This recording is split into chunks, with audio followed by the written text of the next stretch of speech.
Oktubre 6, 2023.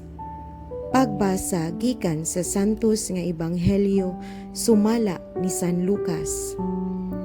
Si Jesus miingon, "Pagka makalilisang unya sa mahitabo kanimo, Corazin, ug pagka makalilisang usab sa mahitabo kanimo, Betsaida.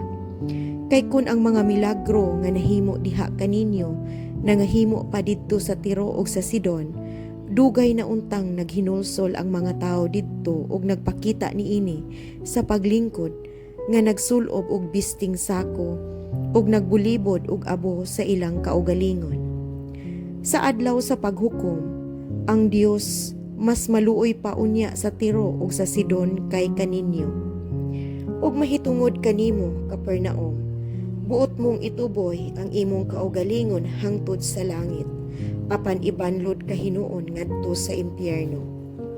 Unya miingon siya sa iyang mga tinun-an, "Ang mamati kaninyo, mamati kanako, ug ang magsalikway kaninyo, magsalikway kanako, ug ang magsalikway kanako, magsalikway kaniya nga nagsugo kanako." Ang Ebanghelyo sa Ginoo. Daygon ko ikaw, O Kristo.